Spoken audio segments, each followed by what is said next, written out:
দেখছেন বার্তা এক নজর।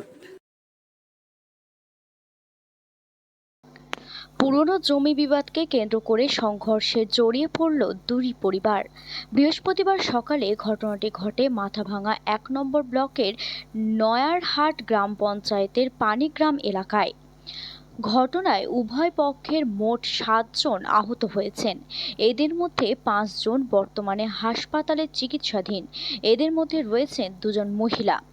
ঘটনা প্রসঙ্গে জানা যায়, বহুদিন থেকে নিখিল সরকার ও সুধীর সরকারের পরিবারের মধ্যে একটি বাঁশঝাড় জমি নিয়ে বিবাদ চলছে।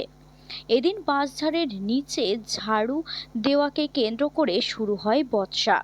অভিযোগ, সুধীর সরকারের পরিবারের লোকেরা লাঠি সোঁটা ও ধারালো অস্ত্র নিয়ে হামলা চালায় নিখিল সরকারের পরিবারের ওপর। এতে ৩ জন গুরুতর আহত হয়ে মাথাভাঙা হাসপাতালে ভর্তি হন।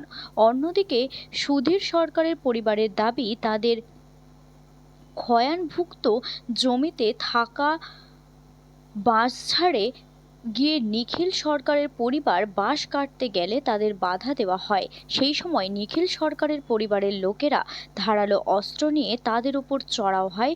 এই ঘটনায় তাদের পরিবারের ৪ জন আহত হয়েছে। এদের মধ্যে ২ জন বর্তমানে চিকিৎসাধীন। খবর পেয়ে নয়ারহাট ফাঁড়ির পুলিশ ঘটনাস্থলে উপস্থিত হয়। এরপর তারা আহতদের দেখলে মাথাভাঙা হাসপাতালে হাজির হন। পুলিশ সূত্রের খবর, ইতিমধ্যে ঘটনার তদন্ত শুরু করেছে তারা।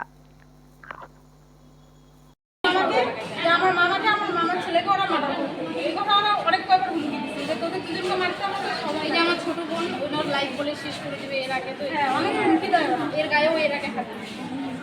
তখনও হসপিটালে আসা হয়েছে।